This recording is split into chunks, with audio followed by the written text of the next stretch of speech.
del libro, que es el 23 de abril, que se conmemora el 44º aniversario de la muerte de Cervantes. Y para mí es un honor el poder participar en estas jornadas invitados a través de vuestra profesora Gaby González y de la dirección de vuestro colegio, de vuestro liceo.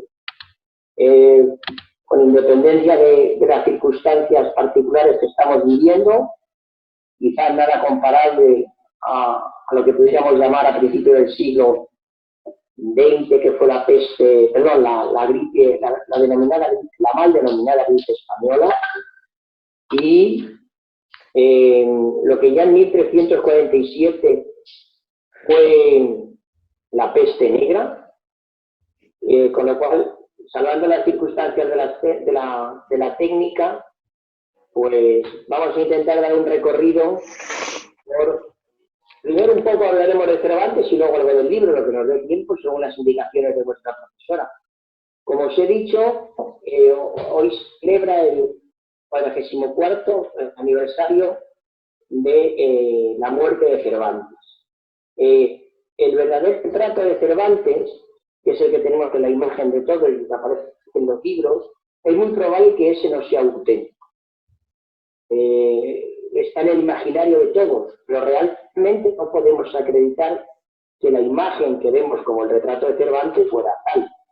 Su retrato aparece en el prólogo de las novelas ejemplares y el este que veis aquí, de rostro aguileño, de cabello castaño, frente lisa y desembarazada, de alegres ojos y de nariz corta, aunque bien proporcionales, las barbas de plata que no a 20 años fueron de oro, los bigotes grandes, la boca pequeña, los dientes muy menudos, muy tejidos, porque tienen solo 6, y esos mal condicionados, y peor puestos, porque no tienen correspondencia ni los unos con los otros. El cuerpo entre extremos, ni grande ni pequeño, la color viva, antes blanca que morena, algo cargado de espalda, y no muy ligero de pies. Este que digo es el rostro del autor de la Galatea y de Don Quijote de la Mancha. Con lo cual ese es el verdadero retrato que tenemos de Cervantes. Él parece ser que nace, como pudiéramos pensar, a finales de septiembre de 1547. No tenemos fecha de su nacimiento, pero como dada el índice tan elevado de mortalidad de los nacimientos en esa época, se les bautizaba con el nombre del día que supuestamente habían nacido, y si tenemos una partida de bautismo, pues es de sospechar que, llamándose Miguel, naciera el 29 de septiembre de 1647. No sabemos mucho de su vida. Lo que sí sabemos es que parece ser que él tiene un duelo de honor, bueno, más o menos, así para que nos entendamos, por defender a una chica que la estaban acosando. Y ese duelo lo tiene con un tal Antonio de Segura. Los duelos en esta época están prohibidos. Incluso están frenados con la pérdida, la amputación de una mano. Él, ante el temor de este enfrentamiento que tiene con un tal Antonio de Segura, él parece ser que huye a Barcelona, el Barcelona de aquí, no el Barcelona de allí, ¿no? El Barcelona de allí es un equipo de fútbol.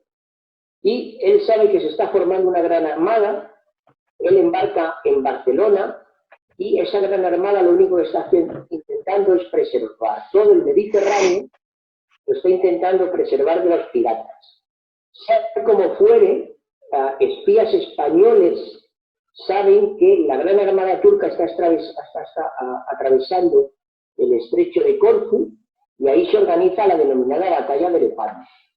Está considerada la más grande batalla naval medieval, la última batalla medieval de la historia, o la primera de la era moderna, ¿no? Esto es la noche del 7 de septiembre de 1547. Lo que sí sabemos es que Cervantes está en la cámara de uno de los galeones porque está con fiebre. Y entonces existe este documento. Dicen que cuando nació la armada del turco en la batalla naval, el dicho Miguel de Cervantes estaba malo y con calentura, y el dicho capitán y otros amigos suyos le dijeron que, pues, que estaba enfermo y con calentura, que se estuviese quedo abajo en la cámara de la galera. Entonces, el dicho Miguel de Cervantes pues, respondió que qué dirían de él si no hacía lo que debía y que más quería morir peleando por el rey y por Dios que no meterse en la cubierta con salud. Y se sabe que peleó como valiente soldado contra los turcos en la batalla en el lugar del Esquife, según se lo mandó su capitán, y le dio la orden con otros soldados. De aquella batalla, el señor don Juan de Austria, que era hermanastro del rey, cuando supo y entendió el acto de valentía, le acrecentó en 4 ducados su paga.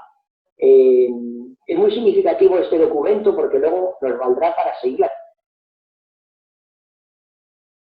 batalla naval. Salió herido de 2 arcabuzados, uno en el pecho y otro en la mano, de la cual quedó estropeado. Es decir, Cervantes no es manco, sino que queda minusválido con apenas 24 años de las heridas producidas en esta batalla.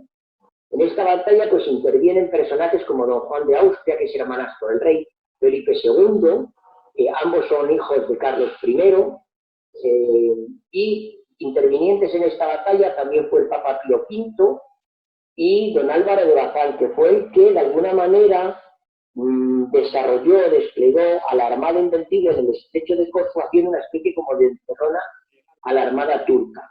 El almirante de la armada turca se llamaba Ali Pasha, y hay un documento en el que don Juan de Austria, antes de entrar en una batalla que duró pues unas 5 o 6 horas, don Juan de Austria alentó a los soldados, a los marinos, y les dijo: hijos, a morir hemos venido o a vencer si el cielo lo dispone.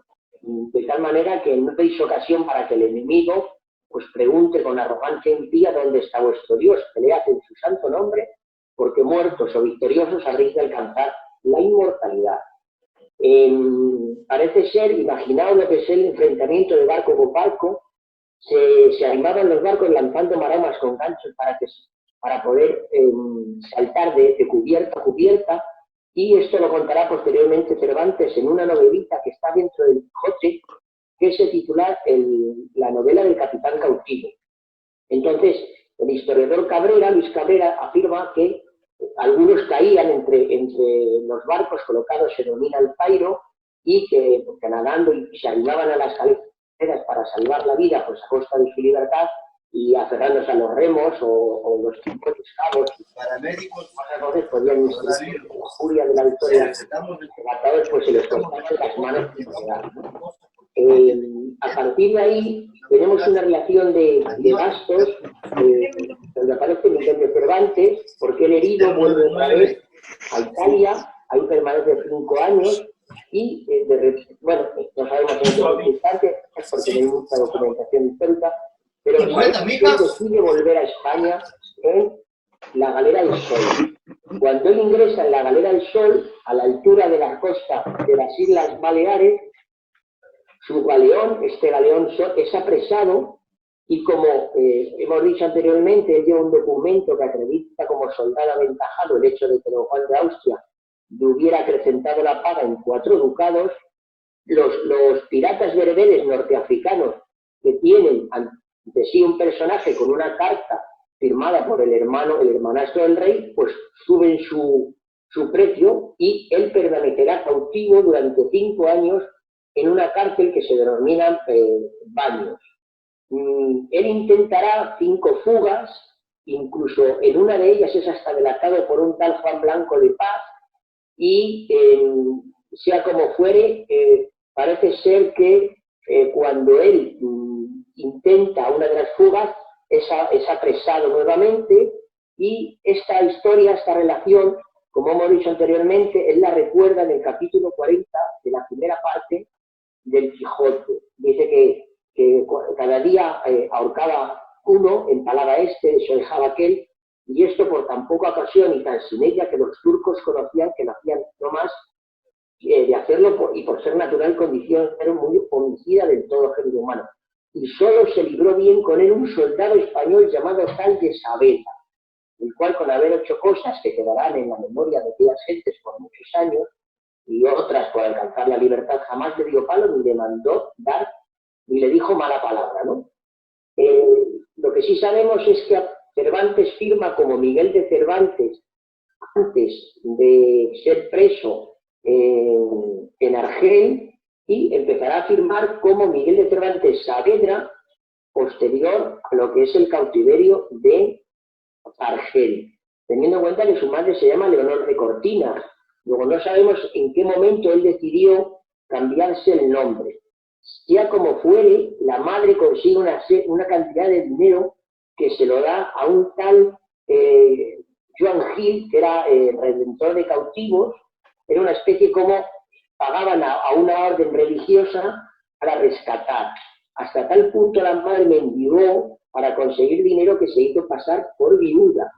Con lo cual, una de las teorías de por qué Cervantes empieza a firmar como Saavedra es que el término Safidra, que a él le conocían como tal cuando estuvo en los baños de Argel, pudiéramos pensar que significa el que no tiene mano, ¿no? De ahí que hay quien intenta atribuir el hecho de que ese Safidra como mote que le pusieron en los baños en la cárcel del norte de África Cervantes en Argel, pues fue con el que se empezó a firmar como Saavedra, ¿no? ¿Qué más podemos decir? Bueno, él regresa a España, intenta trabajar, no encuentra, digamos que ningún oficio, y le sale un trabajo como recaudador de impuestos. Él, de alguna manera, bueno, pues se gana la vida con eso, escribe algunas obras, pero no tienen mucho éxito, entre otras muchas porque, digamos que las teorías que él aplicaba al teatro, pues de alguna manera estaban, pues ¿cómo podríamos decir? Estaban fuera de moda, ¿no? Sea como fuere, él pasa una vida bastante delicada, vive en Madrid, en un barrio que se llama el barrio de las Letras, y bueno, ahora veremos algo de su obra, ¿no? Lo que sí sabemos es que escribe la carta a quien luego posteriormente le dedicará la obra, los trabajos de Persiles y Sigismunda, en la que dirá, puesto ya el pie en el estribo, con las ansias de la muerte, gran señor, esta te escribo. Ayer me dio la escribunción y hoy escribo esta. El tiempo es breve, las ansias crecen, las esperanzas menguan, y con todo esto yo llevo la vida sobre el deseo que tengo de vivir, y quisiera yo ponerle coto hasta besar los pies a vuestra excelencia. Esta carta la firma el 19 de abril de 1616 años, con lo cual estamos a punto de que fallezca Cervantes en el 3 días después. Entonces, fallece el 22 de abril de 1616. Parece ser que existe una serie de coincidencias con la muerte de Shakespeare, ¿no? Lo que sí es cierto es que Cervantes escribirá el Quijote, y lo escribirá en dos partes. Una primera parte en 1605 y una segunda parte en 1605. Digamos que en ese margen de 10 años la historia apenas transcurre de una primera parte en la que el personaje se denomina el ingenioso hidalgo a una segunda parte en la que el personaje se denomina el ingenioso caballero.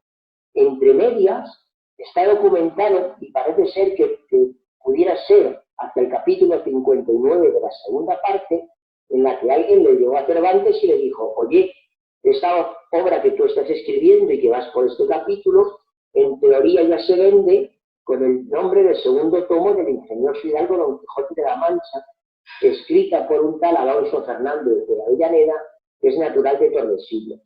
Y esa obra, copiada al original, copiada la idea, es decir, control C, control V, apareció en 1614.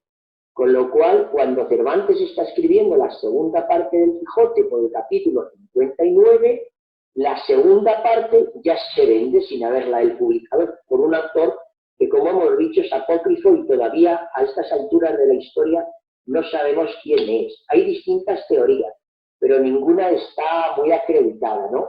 Parece ser que, bueno, si no pudiera ser alguien muy cercano a Lope de Vega, bueno, no lo podemos saber ni se puede acreditar, ¿no? Lo que sí sabemos es que esta obra, él intenta defenderse de esa acusación o de plagio de alguna manera, porque en el fondo le han copiado la obra, y en el prólogo de su segunda parte, es decir, la parte escrita en 1615, dirá, lo que no he podido dejar de sentir es que se me note de viejo y de manco. Recordad que este falso autor, este Alonso Fernández de Avellaneda, en el prólogo de ese Quijote apócrifo que lo saca antes que Cervantes, le acusa de viejo y de manco. Y Cervantes dice, como si en mi mano hubiera podido detener el tiempo que no pasase por mí, o mi manquedad hubiera nacido en alguna taberna, sino en la más alta ocasión que dieron los siglos pasados los presentes ni esperan ver los venideros. Dice luego, si mis heridas no resplandecen en los ojos de quien las mira, son estimadas a lo menos en la estimación de los que saben dónde se quebraron, que el soldado más bien parece muerto en la batalla que libre en la fuga. Y es esto en mí de manera que si ahora me propusieran y facilitaran un imposible, quisiera antes haberme hallado en aquella facción prodigiosa, que sano ahora de mis heridas, sin haberme hallado en ella. Las que el soldado muestra en el rostro y en los pechos estrellas son que guían a los demás al cielo de la honra y al de desear la justa alabanza. Y así de advertir que no se escriben con las caras sino con el entendimiento, el cual suele mejorarse con los años. Esto que aparece en el prólogo, de alguna manera es la sensación de desquitarse de alguien, no sabemos quién es, que le copió la idea. Alguien supuestamente leyó la primera parte y se adelantó a publicar una historia de un tal Don Quijote distinto al que posteriormente Cervantes escribirá. Ahora bien, ¿qué es este Don Quijote? Pues Don Quijote es el héroe, es quien quiere ser mismo, es decir, Don Quijote es la heroicidad que todos tenemos por querer ser nosotros mismos. No hay nadie, incluso si todo el mundo fuera los alumnos que estáis participando en esta clase, ninguno de vosotros quiere dejar de ser lo que es para ser otro. Y por otro lado, también podemos pensar que no es menos héroe el que cree en sí mismo que el héroe creído por él. Es decir, tenemos que creer en nosotros mismos como hace este tal Alonso Quijano, porque si no, no tiene sentido nuestra vida, ¿no? Sea como fuere, en el capítulo 1, Don Quijote se cree a sí mismo. ¿Don Quijote qué es? Don Quijote es un personaje que se llama Alonso Quijano, que lee libros y se cree lo que lee.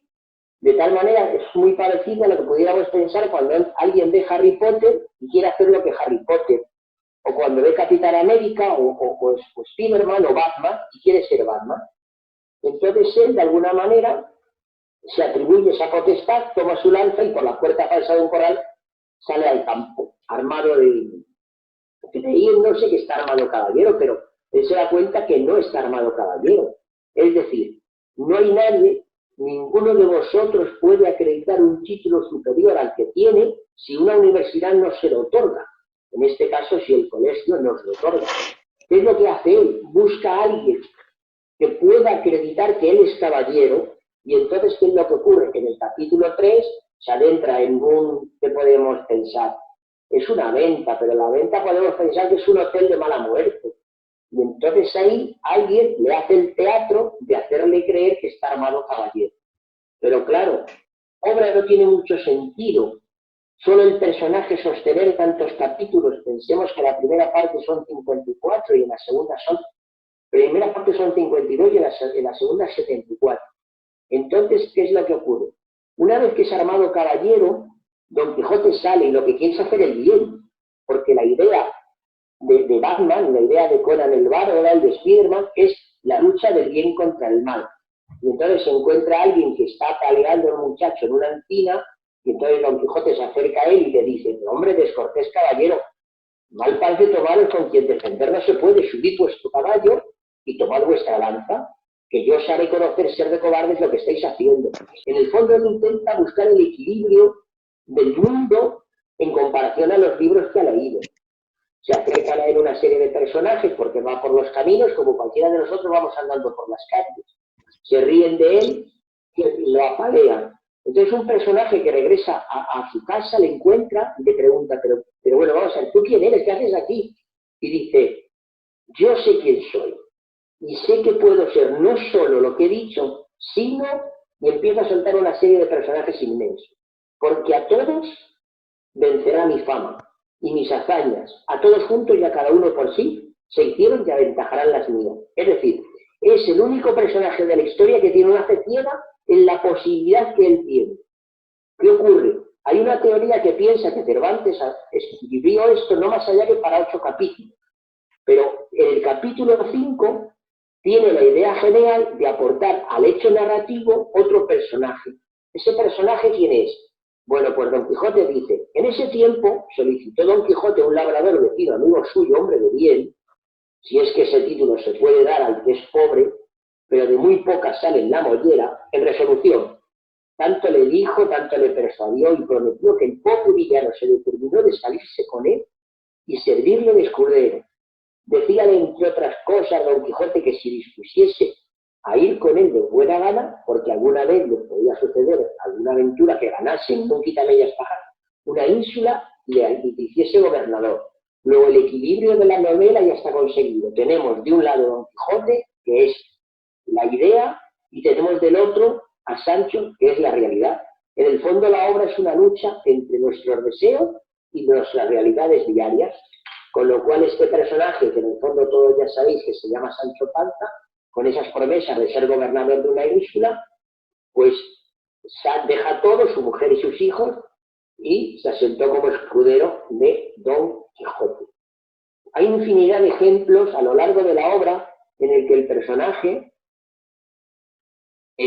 lucha porque cree que ve lo que sus libros le han dicho que era, no la realidad.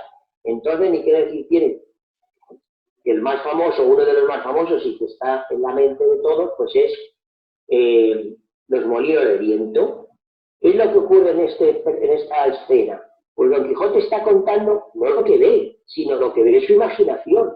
De tal manera que le dice, en esto descubrieron 30, 40 molinos que hay en aquel campo, y así como Don Quijote los vio, dijo a su escudero, la aventura va guiando nuestras cosas mejor de lo que acertáramos a desear, porque es allí, amigo Sancho Panza, donde se descubren 30 o 40 desaforados gigantes, con quien pienso hacer batalla y quitarles a todas las vidas, con cuyos despojos comenzaremos a enriquecer, que esta es buena guerra y es gran servicio de Dios, quitar tan mala simiente sobre la faz de la tierra. Y Sancho Panza dice, pero qué gigante. Yo os pregunto, hace 100 años, si un personaje que viviera hace 100 años en Loja y hoy por hoy le enseñáramos los molinos de viento del Illonaco, ¿qué diría? Pues diría, ¡qué gigantes! Pues aquellos que allí ves, de brazos largos, que lo suelen tener algunos de casi 2 leguas, mire vuesa merced, que aquellos que se parecen no son gigantes, sino molinos de viento, y lo que en Dios parecen brazos son las aspas que volteadas del viento hacen andar la piedra del molino. Bien parece que no estás cursado en esto de las aventuras. Ellos son gigantes. Y si tienes miedo, quítate de ahí. Y ponte en oración. En el espacio que yo voy a entrar con ellos, en fin y desigual la cara. Es decir, es un ejemplo claro de que Don Quijote intenta acomodar su imaginación a lo que ha leído en los libros, no a la realidad. Y esto se va sucediendo en todos los capítulos. Por ejemplo, en el capítulo de los rebaños. Él cree y describe ejércitos que en el fondo son rebaños. Encuentra a unos presos. Y entonces a cada preso que va condenado a galera se ir condenado a remar en los barcos del rey por causas de condena mayor. Entonces, te dice, va preguntando a cada uno de ellos la causa de por qué va condenado. Y como ve que esas causas en el fondo no son tan graves, él llega y dice, la libertad, Sancho, es uno de los más preciosos dones y a los hombres dieron los cielos. Con ella no pueden igualarse los tesoros que encierra la tierra ni el mar encubre. Por la libertad, así como por la honra, se puede y debe aventurar la vida, y por el contrario, el cautiverio es el mayor mal que puede venir a los hombres. Recordad, cuando os he contado la primera parte de la historia de Cervantes, que su autor estuvo al menos 5 años preso. Ángel, perdón un ratito. El personaje se encuentra una mula muerta, la mula muerta tiene una cantidad de dinero, no sé, 100 escudos, 100 dólares, termina la primera parte. Cuando empieza la segunda parte, es decir, 10 años después en la historia del libro y un mes después en la historia de la narrativa, de la narración de la obra, Don Quijote lo primero que le dice a Sancho es, Sancho, yo te di la carta, tú se la llevaste, cuéntame qué ocurrió. Entonces, Sancho le miente. ¿Cómo le miente? Pues si los molinos eran gigantes, si los rebaños eran ejércitos, y si todo va trastocado, pues la primera mujer que yo encuentre por un camino, le digo que es ella, y si no la ve, la culpa será suya. Y toda esa magia que él cree que va contra él, que le transforma una cosa en la otra, también le transformará la belleza de Dulcinea. Tanto es así que aparecen 3 aldeanas por un camino y se ponen delante de ellos. Entonces Sancho le hace el teatro de hacerle creer a Don Quijote que lo que está viendo es Dulcinea, pero en el fondo el lector sabe que no es así. Entonces él, con todo el dolor del corazón, creyendo que la está hablando, a lo que es, sin verla, le dice a Sancho: Sancho, levántate, que ya veo que la fortuna de mi mal no harta tiene tomados los caminos todos por donde pueda venir algún contento de esta ánima mezquina que tengo en las carnes. Y ahora se dirige a ella, es decir, se dirige a esa persona que Sancho le ha hecho creer que es Dulcinea, sabiendo todos que no es, y se la declara amorosamente así, y le dice: y tú, oh extremo del valor que puede desearse, término de la humana gentileza, único remedio de este afligido corazón que te adora, ya que el maligno encantador me persigue y ha puesto nubes y cataratas en mis ojos, y para ellos solo, y no para otros, ha mudado y transformado con sin igual hermosura y rostro en el de una labradora pobre, si también el mío no le ha cambiado ni el de algún testigo para hacerle aborrecible a tus ojos, no dejes de mirarme blanda y amorosamente, echando de ver en esta sumisión y arrodillamiento que a tu contrahecha hermosura hago la humildad con que mi alma te adora. Es decir, todos sabemos que se está declarando a alguien que Sancho le ha hecho creer que es Dulcinea, pero no lo es. Con lo cual, ¿qué es lo que ocurre? Toda la segunda parte, en el fondo, es el recorrido del desamor, porque Sancho la ha engañado. Quiere encontrarla a ella, pero ella ya está transformada en la cara de una aldeana pobre. En el capítulo ya 29, en el 23 de la segunda parte, Don Quijote desciende a una cueva, y en el fondo, ¿qué es lo que ocurre? En esa cueva tiene un sueño, y en el sueño la ve a ella, y sueña que ella le pide que le rescate, que le salga de esa contrahecha figura que los encantadores le han puesto y que Sancho le ha acreditado. En el 29 ocurre una aventura similar a las anteriores. Se encuentran una peña, un molino de agua, y Don Quijote cree que hay alguien ahí que hay que rescatar. ¿Qué ocurre? Pues Don Quijote se hunde en su barco, es una barca pequeña, le sacan los molineros, y entonces dice Don Quijote cuando salen, los dos medio ahogados: basta. Aquí será predicar el desierto y querer reducir a esta canalla a que por ruegos haga virtud alguna. Y en esta aventura se deben haber encontrado 2 valientes encantadores, porque el uno estorba lo que el otro intenta. El uno me reparó el barco y el otro dio conmigo al través. Dios lo remedie que todo este mundo es máquinas trazas contrarias unas a otras. Yo no puedo más. ¿Qué quiere decir ese no puedo más? Que Don Quijote, de alguna manera, ya no puede vencer nada. Entonces, ¿qué es lo que pasa? Don Quijote llega al final de este capítulo, él con toda su pena avanza en las aventuras, no tiene ya mucho interés, y las cosas a partir de aquí ya no son lo que realmente él desea que fueran, porque ella no existe con la cara que él la ha soñado, sino con la realidad que le ha mostrado el mundo. Un personaje que lo ha ido siguiendo, se lo encuentra en la playa del Carcino, en la playa de Barcelona, en el capítulo ya 66, y le reza un duelo. El duelo consiste en que el vencedor queda sumiso a la potestad del vencido. Es decir, si el vencido tiene que hacer como caballero lo que el vencedor le impone. Y entonces Don Quijote acepta el duelo y en ese duelo pierde. Entonces ahí en la playa, Don Quijote dice, una vez vencido: aquí fue Troya, aquí ni desdicha y no ni cobardía se llevó mis alcanzadas glorias. Aquí usó la fortuna conmigo de sus vueltas y sus revueltas. Aquí se escurecieron mis hazañas y aquí finalmente cayó mi aventura para jamás levantarse. Es decir, me puedes vencer, pero no me puedes hacer creer que yo renuncie a lo que siempre he creído que es el que me ha movido a hacer todo esto, que en el fondo es el hecho de crear la idea del amor puro como es Dulcinea. Don Quijote hace el mismo recorrido que hemos visto. Una vez llega desde La Mancha a Barcelona, habrá unos 600 kilómetros, y regresa. Cuando regresa, ¿qué es lo que ocurre?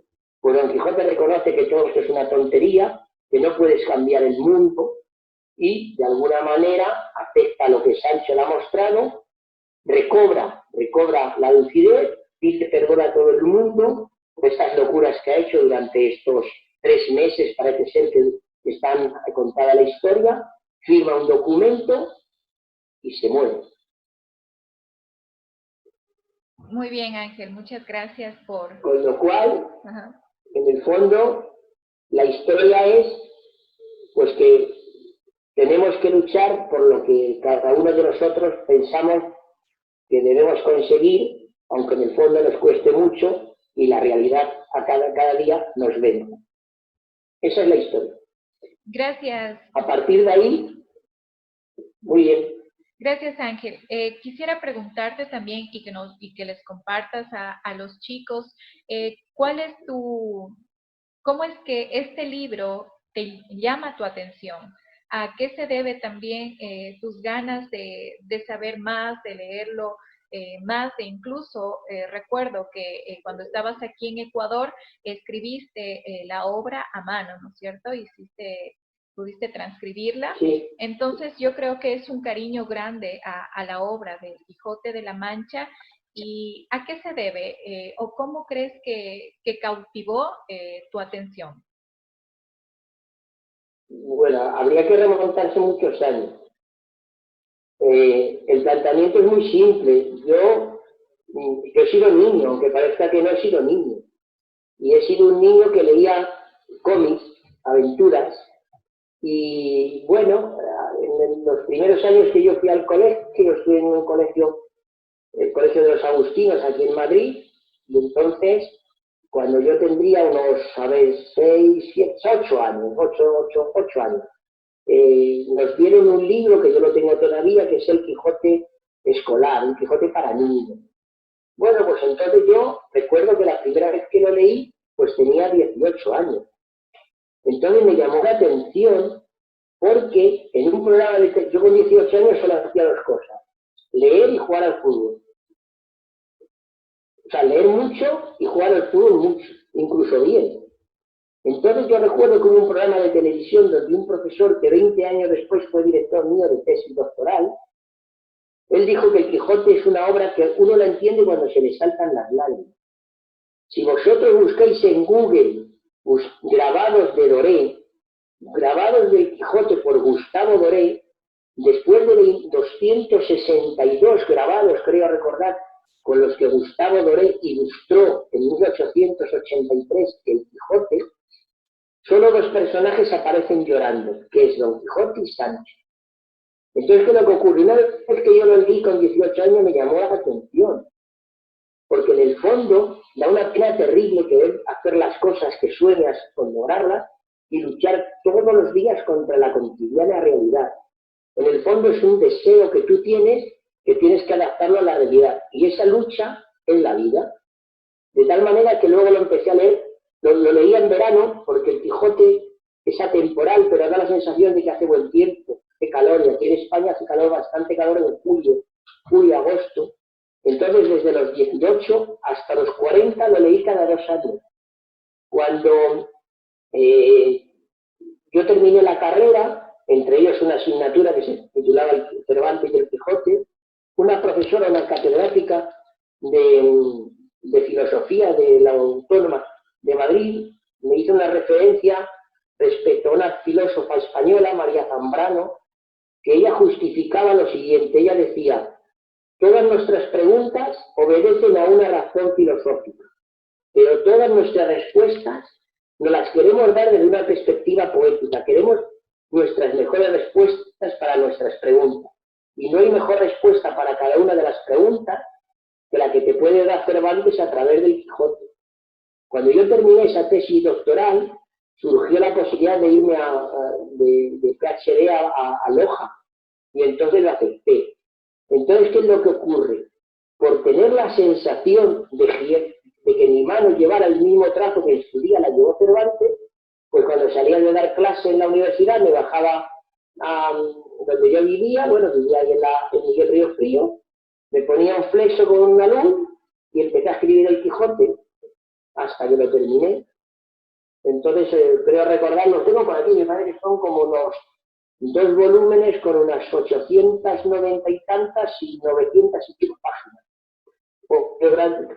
Entonces, Bueno, eso es una locura, como nos puede entrar para cualquier otro, ¿no? Supongo yo que sería porque me aburría como una concha en Loja, ¿no? No lo sé. Porque lo único que hacía era preparar las clases y dedicarme a estudiar, ¿no? Entonces, la única lección que uno puede sacar de esto, da igual que tú leas esto, leas simplemente el poema de Ernesto Calderón, ¿no? Cuando dice, al que yo a ti, yo te amaba y tú porque eras a quien amaba más. Pero de nosotros dos tú quieres más que yo, porque yo podría amar a otra como te amaba a ti, pero a ti no te amarás como te amaba yo.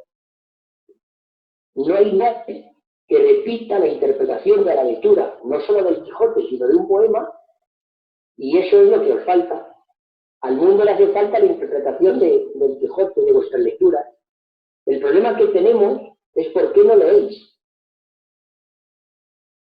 Eso es una pregunta que yo hago. ¿Cómo se puede pretender ser estudiante y no leer? Es algo inconcebible. Porque en el fondo, con independencia de que el Quijote tiene unas posibilidades, creo recordar que son como unas 12.000 palabras, las posibilidades que tiene un estudiante como vosotros no pasa de 6.000. Es decir, con 6.000 palabras queréis construir el mundo, no se puede, porque la limitación de nuestro mundo es la limitación de nuestras palabras. Yo llego hasta donde llegan mis palabras. Prueba es que cuando no sabemos usar una palabra, señalamos con el dedo. ¿Por qué? Porque me falta la palabra. ¿Cómo acreciento yo mis posibilidades de palabras, mi léxico? Leyendo. Es decir, yo no me he visto con vuestra ropa. Yo no uso vuestras palabras. Yo me he visto con mi ropa y con mis palabras. Esta camisa es mía, estas gafas son mías. Entonces necesitáis palabras para acrecentar las posibilidades interpretativas del mundo que nos rodea. Si yo no experimento palabras, ¿qué es lo que ocurre? Si vosotros cambiáis de ropa nada, compramos ropa constantemente.